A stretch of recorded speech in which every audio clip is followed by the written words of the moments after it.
Now, for those of you who might not be familiar, Cocktails and Fishtales is our science social series. We hold them monthly, featuring a scientist, researcher, or environmental artist on an ecological topic. And traditionally, these programs are 21 plus, hence the name Cocktails, and they're held at a tap room or a venue. But during the pandemic, we have shifted to an online format for all ages, all locations, and all beverages.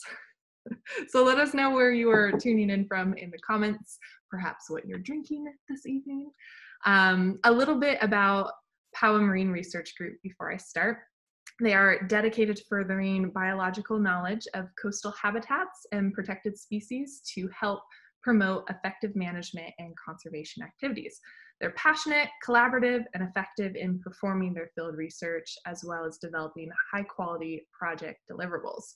Their aim is to become a regionally recognized name in marine research, and their goal really is to get out on the water, answer those difficult research questions, and have a good time doing it, which, if you know Harbor WildWatch's motto, learn, have fun, we are also big believers in that.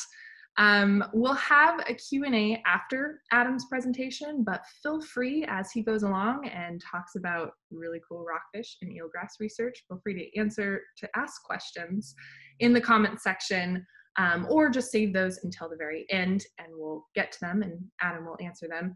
If you're watching this on YouTube after the presentation, you can always email us at info@harborwildwatch.org and we'll fire those burning questions up to Adam to answer. But without further ado, I'm going to pass this over to Adam to tell us all about rockfish and eelgrass this evening. So Adam, go ahead and share your screen. Is that coming through? That is coming through.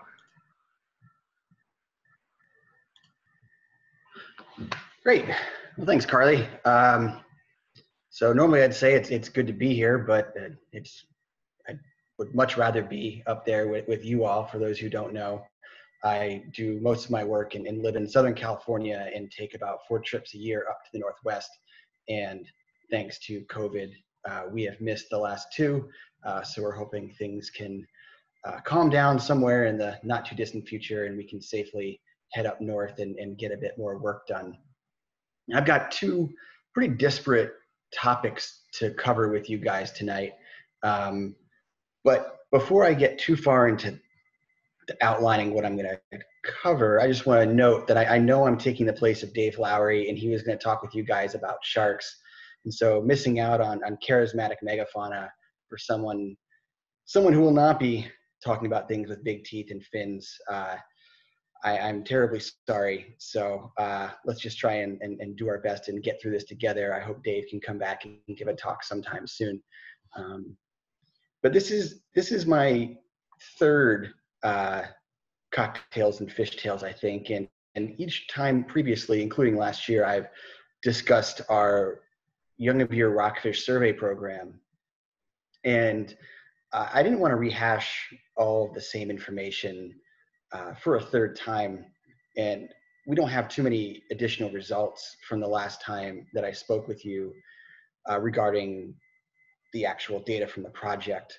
But I did want to cover a different angle on our program. Specifically, how does our outreach effort translate into surveys by citizen divers? And as an example of that, I put up a picture here of my colleague Amanda talking with a gentleman named Billy Ray Coffey. And you know his name is Billy Ray Coffey because it's embroidered right there on his jacket. He's potentially the coolest person I've ever met. Said he had a wild hair about him, had to drive from Texas, where he does rodeo, up to the Northwest, and just wanted to hear all about rockfish.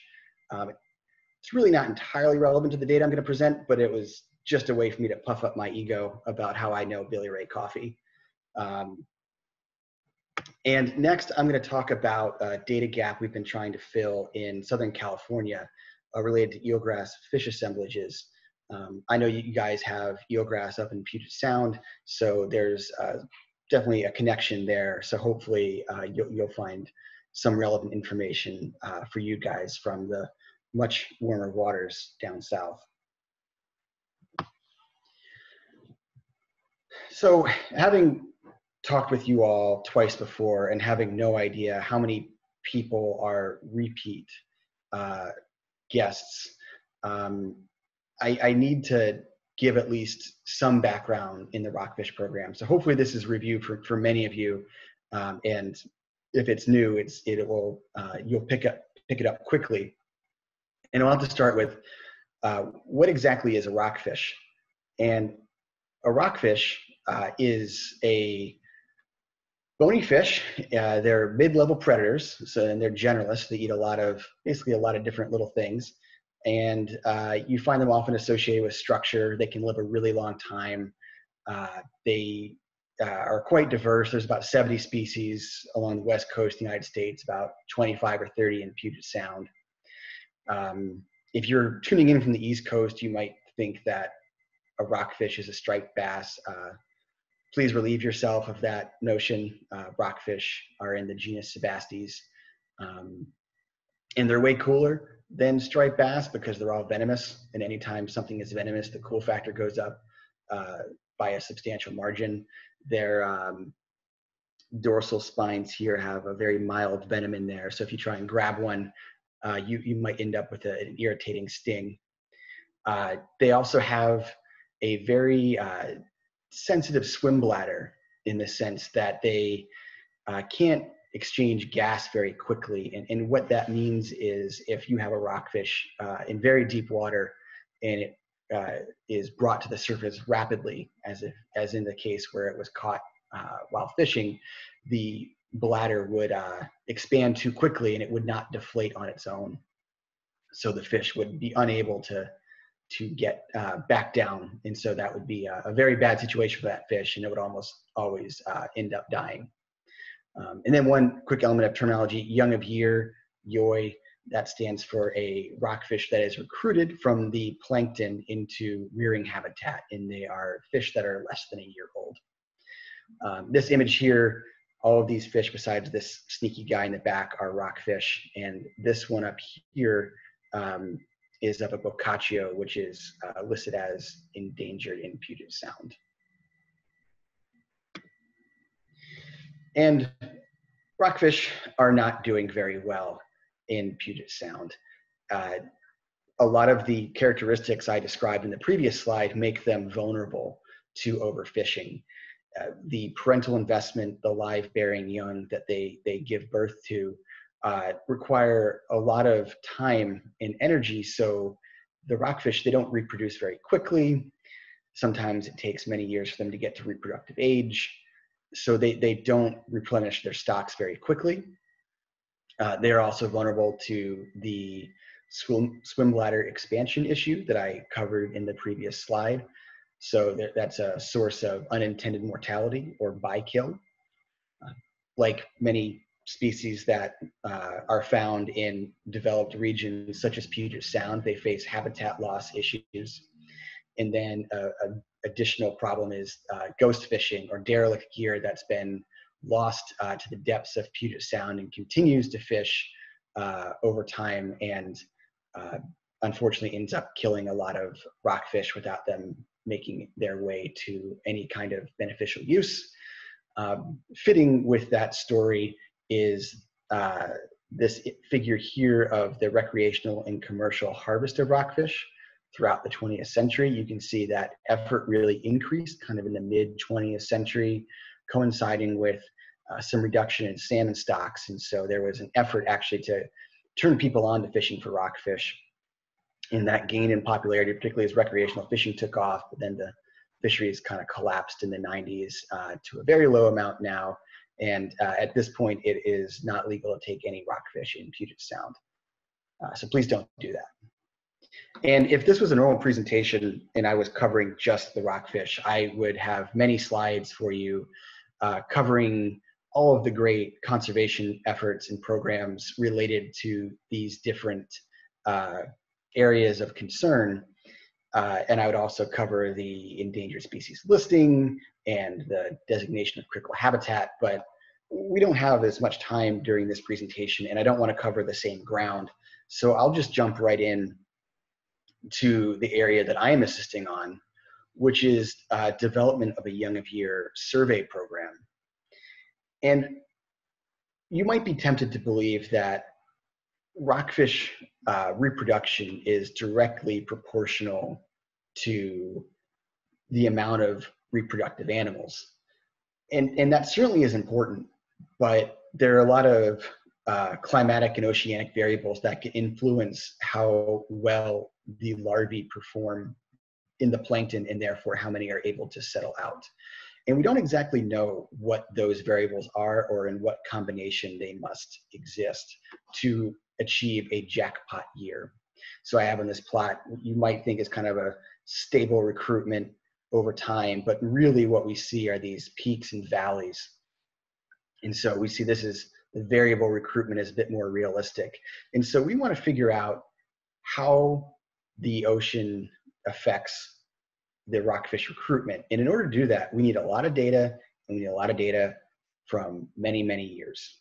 And we have decided to work with citizen divers to begin collecting that data. Unfortunately, you might be thinking, oh, well, you're not going to have anything remotely interesting to say for 20 or 30 years until you see a number of these jackpot years. But there are additional questions that we can get at in the meantime that are relevant to management of rockfish, including what are the most valuable rearing habitats? Where do we most frequently see these recruits pop up? And are there any activities, whether it's dredging or putting in seawalls or reduction in kelp or other habitat that might be threatening those areas? And is there something we can do about that? And along those lines, is there a way that we can target restoration to be most efficient for creating stable rockfish recruitment possibilities? And so not only do we have a lot of benefit from collecting these data, but just interacting with the divers is a benefit unto itself. Up until this program, they hadn't been terribly involved as stakeholders in rockfish recovery. And that's really too bad because divers are often super knowledgeable, they're passionate, they want to get out, they want to see exciting things underwater. People might not often associate a rockfish as a cool thing to see underwater, but if any of you were thinking about diving in Puget Sound and haven't, I hate to be the one to break it to you, but you're probably not going to see an orca. You're probably not going to see a whole bunch of salmon. So rockfish, occasionally big octopus, wolf eels tucked in a crevice. That's the kind of stuff to get excited about. And so the divers around here do get pretty jazzed about seeing rockfish. And this adds an area of challenge to their dive that they can keep going back to. So it's really hopefully kind of a win-win, and it helps build a more diverse rockfish recovery team. And so that's what we've done for about the past 5 or 6 years. It's kind of hard for me to think that I started coming up to the Northwest in 2014 to begin work on this. And in that time, we have really kind of built a grassroots program with some really great partners. And you can see that the citizen dive effort here, we have year on the x-axis and dive time on the y. You can see that the citizen effort has really increased during the 5 years that we have completed data. And then on top of that, the professional surveys, which are myself and several colleagues, have also increased. And I think that is really representative of buy-in in the program from funding sources. So we're very excited to have both of those values increase over time. And an added benefit of having the professional and the citizen surveys is that we can compare the data, and by having if we do have similar values, we can where we would expect them, we can show that our program is all the more robust, which is very exciting. And I really can't thank Harbor WildWatch enough. They were the first group that really got involved in taking data. And they continue to be great. So a major thank you to Lindsay and Stina and everyone who's gone out and collected rockfish data for them and for us. I really can't thank you enough. But during a recent grant application, we received a question from the funding agency saying, so what exactly does your effort translate to in terms of actual survey time? And my knee-jerk reaction was I would say not an incredibly productive one, where I thought, well, there's no way we can measure that. There's too many variables. It's impossible. And I think that that may have been coming from a place of fear. I was afraid that I would find out that my outreach efforts and the outreach efforts of my colleagues have not been as productive as I would have liked. And am I just kind of shouting into the void and not getting much back? So I was initially cautious about whether we could look at this, but after I pulled myself together, I thought, well, we live in the time of big data, so why don't we give a closer look at what we can evaluate from our data? And that's exactly what I want to present here. And so this first figure is a plot showing outreach effort on the X. And so when I say outreach effort, any outreach event where I met with a group, went on a dive with a group, whether that's a nonprofit like Harbor WildWatch, a dive club, or anyone else that might be interested, I counted that as one outreach effort. Each of these points is a year. So in 1 year, I did 2 outreach events, and I got what looks to be about 1 or 2 total dives from citizens. These bottom 3 points are from the early years of the program, just kind of getting started.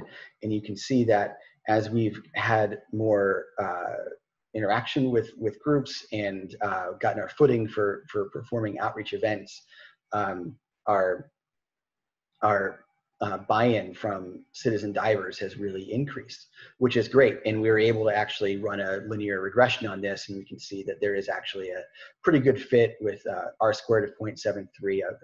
R squared of 1 would basically mean all these points are in a line. So that's pretty darn good. And a p-value of less than 0.05, which means that we can say that it's not random chance that the total dives are increasing with outreach effort. However, I think that there's some missing data here, and I think that we could say a little bit more. And what I think could be a bit better is looking at cumulative effort, because we need to account for the relationships that exist over time and the building of our effort over time. So I basically ran the same approach where each point is a year, but the x-axis is now cumulative outreach effort. So these points are now definitely chronological, and you can see our effort increasing over time, and there is a nice corresponding increase in total dives from citizens in those years. And you can see the fit is actually even better, and it remains significant.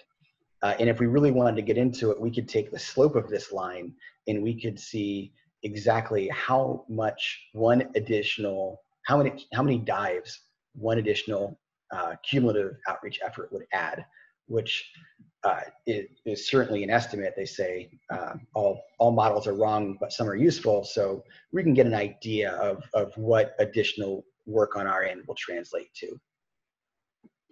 And to get even more specific with groups that we've worked with, I split it out by some of our most productive groups, including Harbor WildWatch and the Emerald City Dive Club.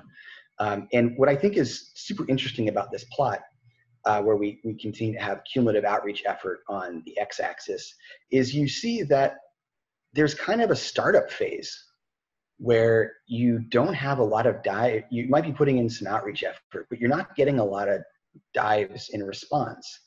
And so what these data tell me is that you need kind of a hump to get over until you get buy-in, which makes logical sense to me. If you just kind of roll into a dive club and ask people to go do something for you, and they've never met you before, they don't know about your program, they may be cautious about spending valuable time underwater helping you out. But if you spend time, you build a relationship, you can see that contribution really grow. And so you've seen here Harbor WildWatch in Emerald Sea Dive Club really increase. And then we only have 2 points for point defiant zoo and aquarium divers. And so what I would hope is that in a year or two, because goodness knows how you would count this year for our outreach effort, but in a year or two, you would see them move up in the same way that these other groups have.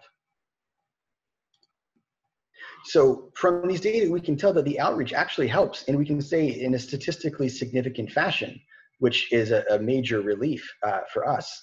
But it's not necessarily straightforward. You need to take several years to build a relationship. So don't get discouraged if you're meeting with a new group and you have a few outreach events and nothing really comes of it. It takes a little bit of time, and certainly that should be accounted for in future planning. And then just a quick note on the pandemic impacts that we still have been getting data from citizens this year, and we completely appreciate it, including from Harbor WildWatch. We would never want to ask folks to put themselves in a position where they felt that they were being unsafe or putting themselves in a bad situation to collect data for us. So I certainly appreciate all the work people have been doing, and just make sure people know they shouldn't feel like they're required to do it, particularly if they feel unsafe. All right, so that takes us to the end of the Rockfish effort portion. And usually I have a picture of one of my dogs to transition to different parts of a talk, but I don't think I've ever had a more perfect picture to do a transition in a talk where we have an actual rockfish in eelgrass, and it's even moving. It looks like it's moving further into eelgrass. So I'm going to take that as just a great visual metaphor to move into our eelgrass component. And so one might be tempted to believe that habitats are focused on with similar amounts of energy across all regions. Kelp is kelp, eelgrass is eelgrass, coral reefs are coral reefs. But the data don't bear that out.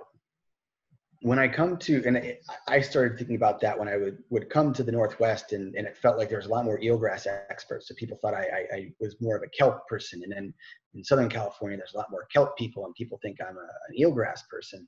And I was pretty sure nothing was happening to me on the plane. So I thought it was maybe more the region that was different and not me.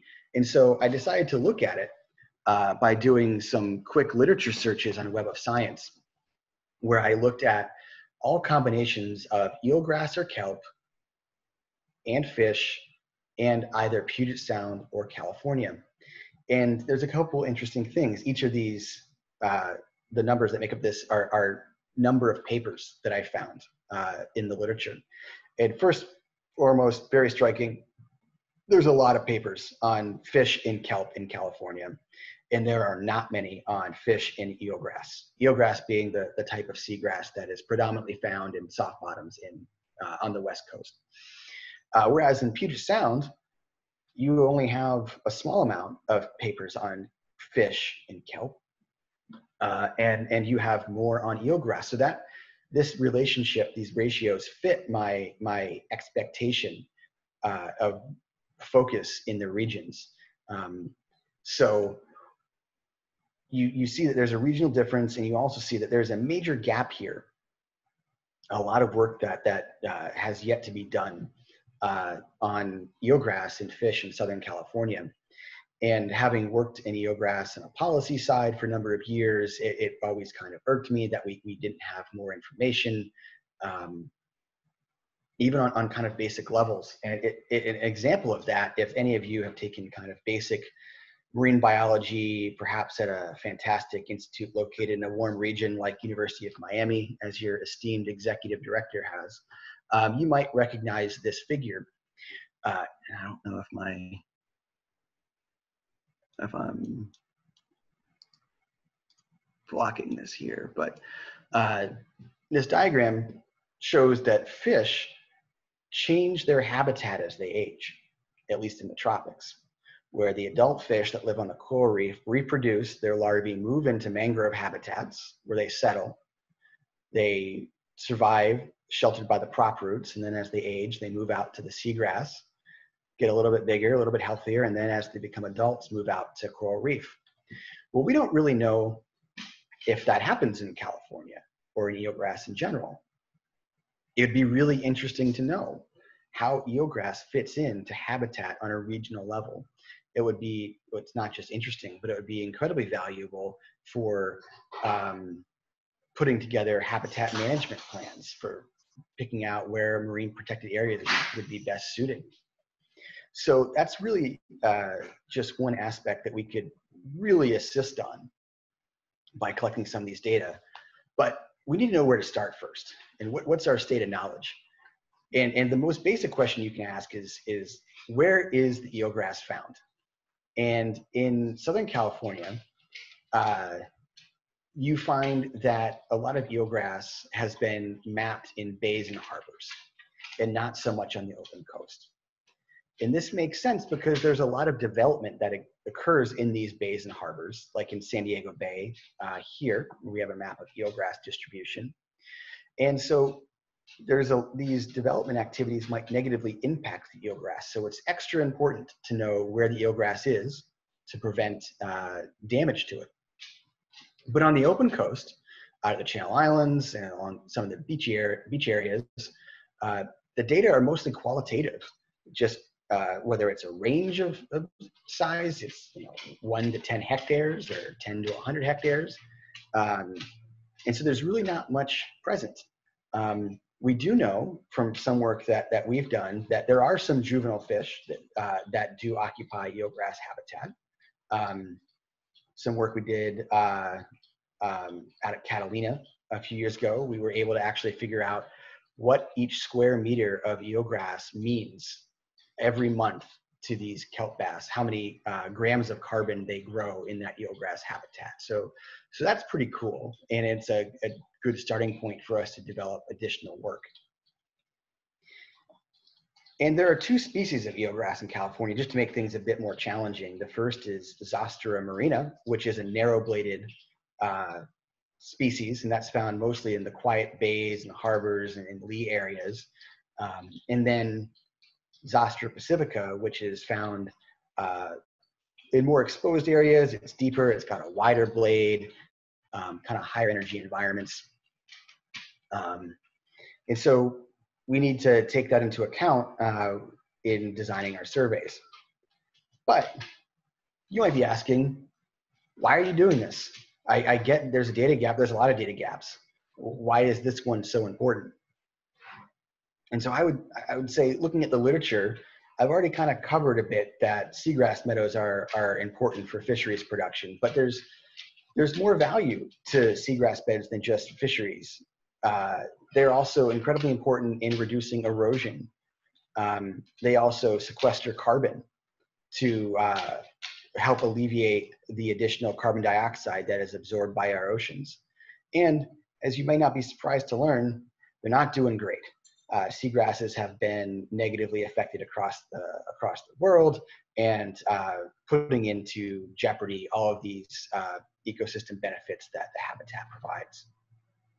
So we've identified a data gap. We have a general idea of what we're looking at as far as existing data in California go, but we don't really have much in the way of developing a specific project for funding to tackle this. But that's not a deal breaker, because one of the best parts about my job is when you get really interested in something, you can get some of your friends together and your colleagues and you say, hey, wouldn't this be cool if we looked into it and maybe we can develop a bigger program from there? And that's exactly what we did. We got together with our colleagues at University of Southern California and also Coastal Resources Management and thought, let's just bite off a reasonable chunk of some of these open coast eelgrass beds where there aren't a lot of data, and let's find out where the beds are. Let's see what they look like. Let's find out how dense they are. What are the blade length and width look like, and get good characterization of the structural components that way. And also survey the fish assemblages to find out. And I'm sorry, if you hear a lot of tapping around, my big dog is antsy. Usually this is walk time. So please forgive his paws on the floor. So we also wanted to survey our fish assemblages out in those beds and see, is there a difference over space in the different species of eelgrass for what fish occupy them? And so that's what we did, and we started doing that in 2018, and we used these qualitative studies to pick out beds. And so we focused our efforts on Catalina Island here, and then a handful of beds from Santa Barbara down to San Diego. So to map eelgrass, it might sound simple to map things using a GPS until you realize that thing is underwater, and electronics are notorious for not mixing well with seawater. So we implemented an approach used by our colleagues at Coastal Resources Management, where we use a tandem diver team, where one diver on the bottom swims the perimeter of the eelgrass bed, and a diver on the surface with our research vessel, the RV Bodhisattva, outfitted with a high-powered GPS linked to a well-insulated and protected smartphone, will draw a map of that bed and upload it to a cloud-based system. So we get the exact location and size of that bed in real time. In a few cases, we had to use down-looking sonar because there's a couple beds out of the island that are just simply massive, and we don't have the capacity to dive them on a single tank. Collection of the structural elements is about as simple as it sounds. Forgive someone came to the door. The problems of operating these presentations remotely. So structural data collected pretty simply. You can measure length and width with whatever measuring device you like, whether it's measurement ticks on the side of your dive slate, or it's a meter stick, or what have you. And then density is collected by counting the number of eelgrass turions. The turion is basically where all the eelgrass blades come together right before entering the sediment. To count the number of turions in a given area to get density for the bed.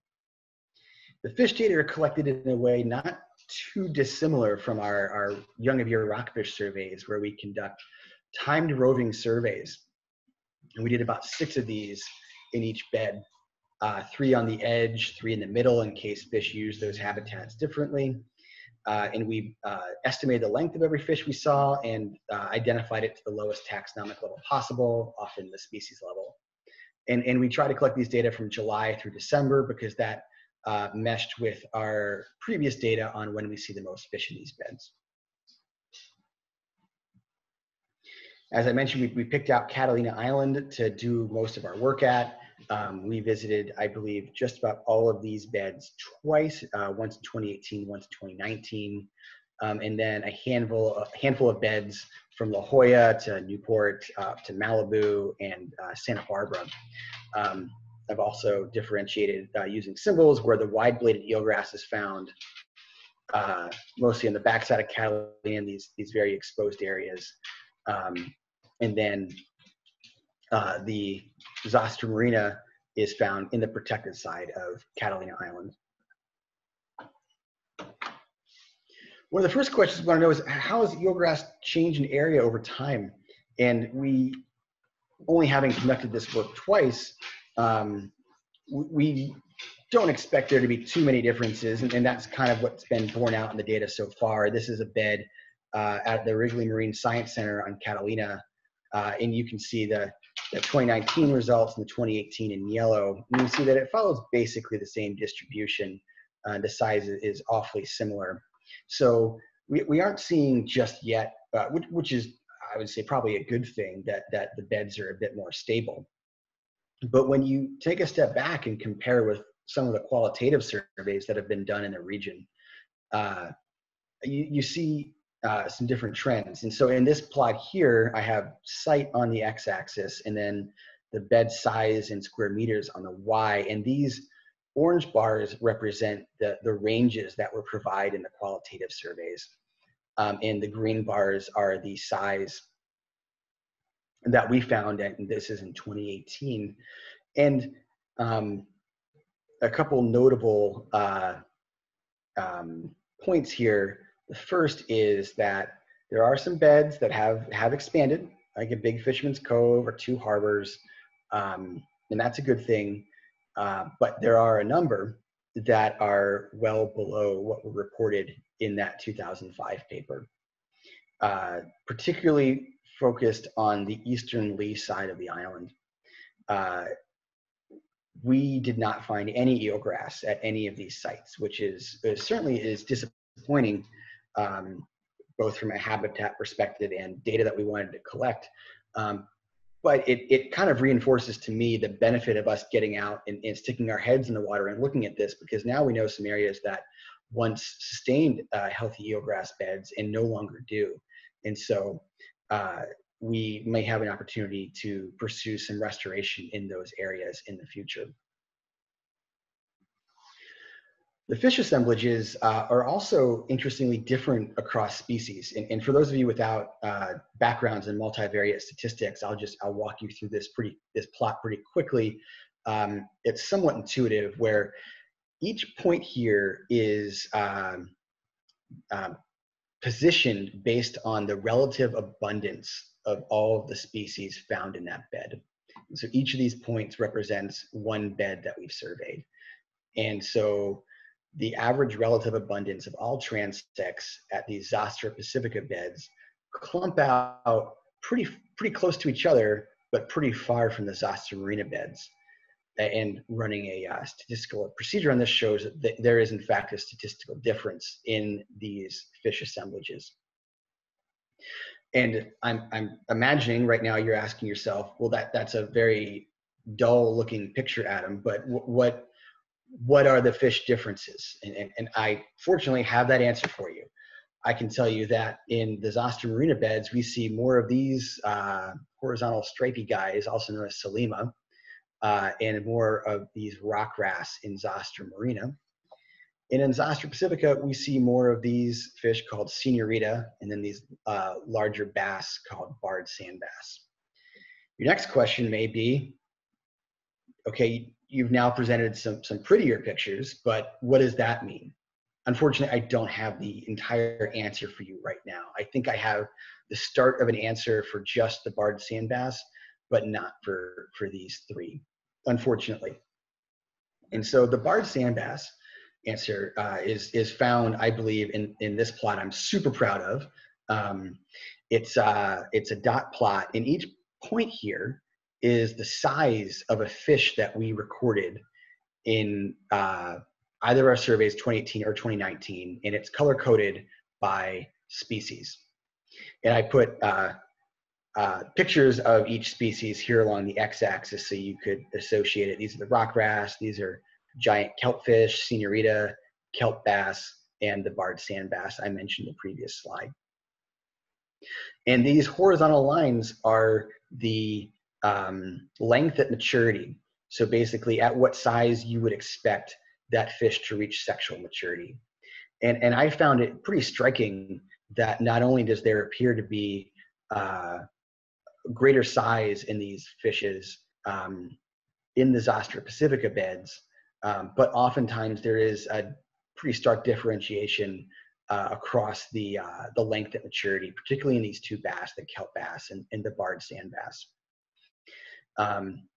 These symbols up here represent statistical tests, whether the fish sizes were different across the beds or whether they were different in each bed as compared with the length at maturity. And again, you can see that the two bass species are awfully different across these habitat types. So that suggests to me that there are different functions of Zostera marina and Zostera pacifica. Zostera marina, found in shallower, quieter areas, may serve more as a nursery, and Zostera pacifica may serve as more of adult habitat, which I think is incredibly important to figure out in planning habitat conservation and understanding the connectivity of these habitats to other areas, whether they're reefs or sand flats, what have you. So I know that those plots are super interesting, but I imagine you might want to see what it actually looks like to dive in some of these beds. So I have some videos for you. This first one is an eelgrass bed on the front side of Catalina. Here, I'll mute my bubbles.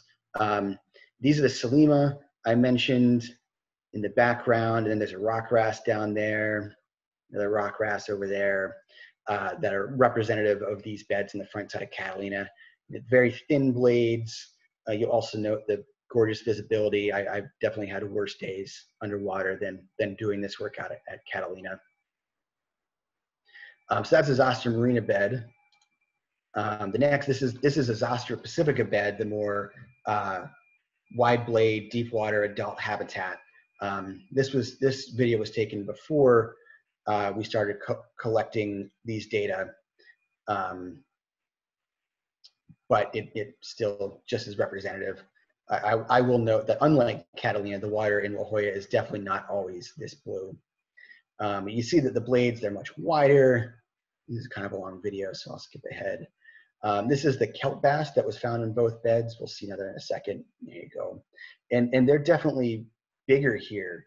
And that it's always nice when your video or your visual evidence jives with your mathematical work, so you can make a stronger statement when you're giving a presentation. You can see a kelp bass here. It looks like it's got a tag from some other study that's got a bit grown over. See, it's got a sheep crab here hanging out by some sand dollars. So that's a Zostera pacifica bed. And I would also like to note that the work is not always for the faint of heart, particularly when you're working on the backside of Catalina Island, which is more exposed and just a lot more wild. And I'd be lying if the thought of the large sharks that you're not getting a lecture about tonight weren't coming into my mind as we're out there, particularly when it's murky. And we shot this video on one of those beds in the backside. This is a giant sea bass. Came out of nowhere, out of the murk. The thing's probably 4, maybe 5 feet long and several hundred pounds at least. And it just kind of came in and out of the gloom for much of the dive, circled us, got my heartbeat going. Yeah, so that's kind of what it looks like to get out and dive in some of these beds. So to summarize this work so far, the change in eelgrass area as compared with the more temporally distant work, the qualitative studies, the changes aren't terribly consistent, but there's definitely some reductions on the eastern lee side of the island, and that may present an opportunity for restoration in the future. We've also learned that these two eelgrass species may represent different habitat functions, and that is borne out in the species composition and the length data. And so that needs to be considered in conservation work and planning going forward. And we have a lot more work that we would like to do with these data before we do any other kind of crazy project. And one of the first is that we want to look at what factors might be most important in driving these fish assemblages. And we have, I believe, 7 variables that we think might be important that we've measured. And from some preliminary runs the model, it appears that the distance to reef habitat is one of the most important factors. And that would further support the idea of connectivity among these habitats and more of a network in the area. And I'd also like to get together with some of our colleagues that have done more fish surveys on the rocky reef and the kelp forest habitat to see if the data that we have collected could be synced up in some way, if we could actually see some kind of synchronous changes in the habitats. And then also taking an even further step back at some of the other eelgrass beds throughout the bight, whether it's in the Northern Channel Islands or down towards Baja. I think it'd be pretty cool to see how the fish assemblages change over that spatial scale. So I think we made a lot of great progress in the eelgrass. I think we've got the basis for some really wonderful work moving forward. And so it's kind of turned from something that's kind of a, hey, let's go check this out, to we found some pretty cool trends that are likely to be quite useful moving forward. So that's the end of the eelgrass. I did manage to sneak in one elasmobranch rank here, one cartilaginous critter for you. So I'm happy to take any questions that you guys might have.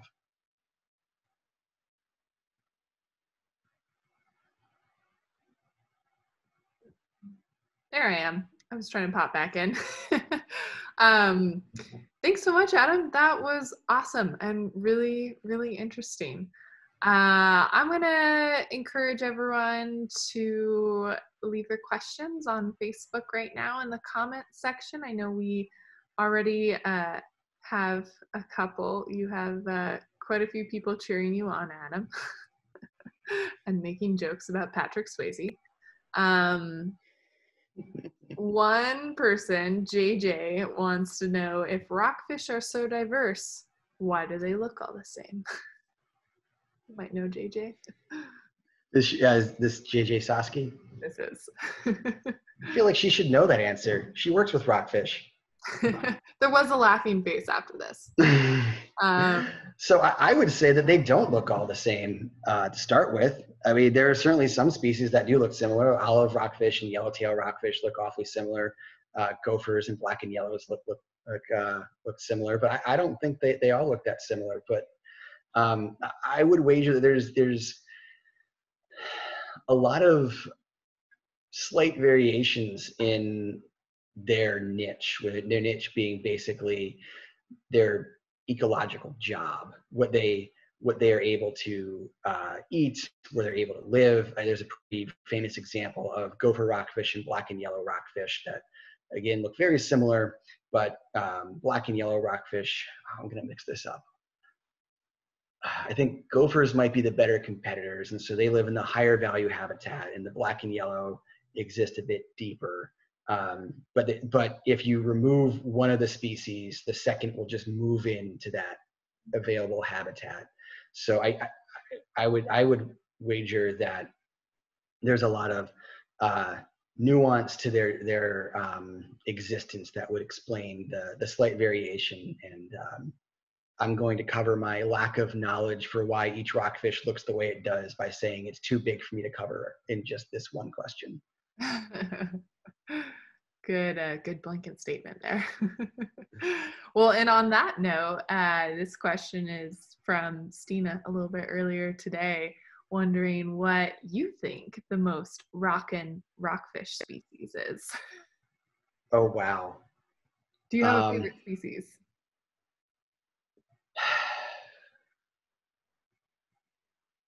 Oh man, I guess I like the vermilion rockfish. They're quite pretty, and their young of year looks so different.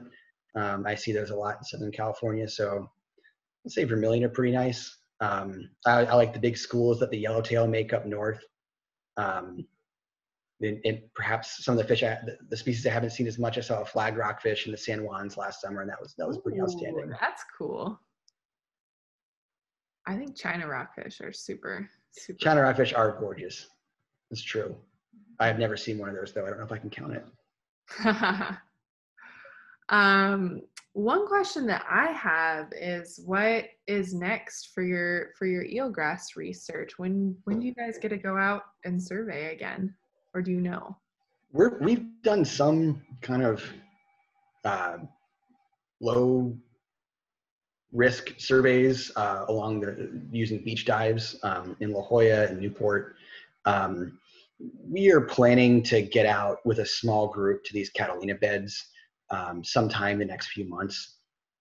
So we hope to keep these data going. I'm curious, since eelgrass is meant to change in size, the eelgrass beds are meant to change in size and distribution over time.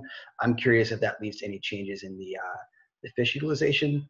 That's kind of the long term. That might take many years to see any difference. In the near term, we're already teaming up with the Bay Foundation, a nonprofit here in Southern California, to look at some experimental transplants of Zostera pacifica in Santa Monica Bay. I'd say it's high risk, high reward. I think that we're really kind of on the edge of what our understanding for eelgrass transplanting is. We've done it a whole bunch of times with Zostera marina in bays and harbors, and we're often successful, but we're kind of getting out there on the Zostera pacifica. And so I think we could learn a lot and I think that with enough repetition and site selection, I think we could really figure that out. And I think that might be a major step forward for habitat enhancement in the region. Yeah, just 2020, as Rachel said, ruining data. Lindsay, our executive director, would like to know, are there any opportunities for citizen science to assist with your research as they do with Rockfish? And maybe this would be a good point to plug what Harbor WildWatch does in collaboration with you guys around this area. I mean, I would say, yeah, thank you, Lindsay, that we would love for any of your divers to meet up. I'm happy to answer any questions. Lindsay or Stina could share my contact information with them. And I'm happy to walk you through the data collection protocol for the young of your rockfish. I know Stina has been absolutely fantastic in that regard, so Stina would be great. We are super excited that we were awarded funding from NOAA for another year of rockfish work starting in October, and a part of that grant, we were able to secure some funding for vessel time. And so one of my hopes is to get a dive charter a few times a year to bring out interested divers to go to some sites they may not normally get to visit. And so it not only is it a thank you for all their work, but also a kind of a nice perk of participating in the program. So I'm hopeful I've already been talking with Stina about that. So I'm hopeful we can get that going in 2020, particularly if we can do it very safely, so everyone feels comfortable. Oh, how cool. That's really exciting too. Fingers crossed that we can get that going this year. That's awesome. Another question here from Catherine Kempton, who is asking, are you the only folks who are studying the potential different uses of the two different eelgrasses? So she's referring to pacifica and marina. And she says, sorry if she got those two wrong. I would say that we're the only ones doing it at Catalina. The Santa Barbara Channel Keeper group, and I think perhaps an individual associated with the Channel Islands Sanctuary up in Santa Barbara, they've done some eelgrass work at the Northern Channel Islands. And the only successful transplant of Zostera pacifica I'm aware of was done by them some time ago at Anacapa Island. And so I don't know if they're really comparing any of their results to Zostera marina, but they've certainly done more on Zostera pacifica than most other groups. And so that's a group I'd definitely like to talk more about and compare our results and see how they match up with what they've been seeing. Cool. It sounds like there's a lot more collaboration and research to be done all around, both in your area and up here particularly. Of course. Awesome. I think unless other folks have questions, there's one more from Lindsay, and she's asking what your favorite dive sites in Southern California and Puget Sound are. Oh man, Puget Sound, I think a few sites in Hood Canal and up in the San Juans are pretty special.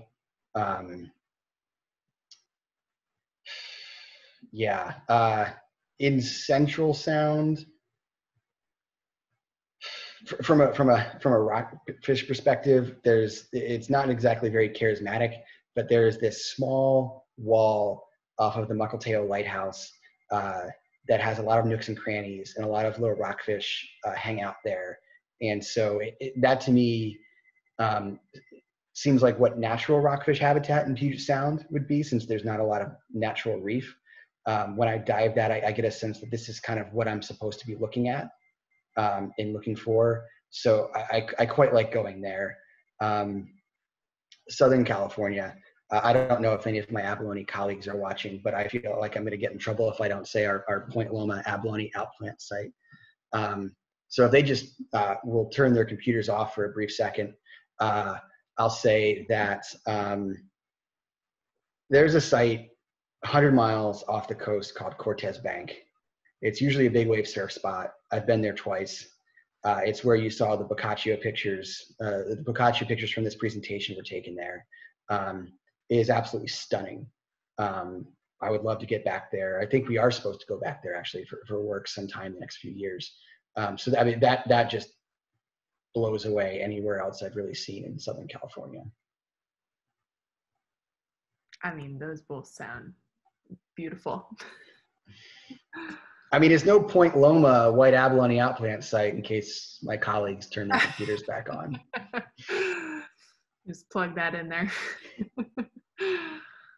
Well, I think that's it for questions. Although anyone who is watching this not live via YouTube or another outlet can always email us. I'll put the URL email on the screen, info@harborwildwatch.org. Adam, if folks want to learn more about Paua Marine Research Group, how can they do that? Yeah, we have a website, pauamarineresearch.com. You can also follow us on Instagram or Facebook. And if you are extra interested, particularly if you're interested in taking part in any of the Young of Year surveys, feel free to reach out to me directly. I don't have my email up here. It's adam@pauamarineresearch.com, but I'm sure you can get it from Stina or Lindsay or anyone else. It's also on our website. We'll link it as well for those who are curious. You can also click the link in the Facebook description if you're viewing it here and go to their Facebook page, give them a like, follow their research, see what they're up to, and maybe get involved. That'd be awesome. If you want to know more about Harbor WildWatch, we're at harborwildwatch.org, obviously on Facebook, Instagram, TikTok. We're trying to get in with the cool kids now. Find us just about everywhere, Harbor WildWatch, as well as YouTube at Gig Harbor WildWatch. If you feel so inclined to donate, we are a 501c3 nonprofit. We love donations. You can find that at our website, again, harborwildwatch.org.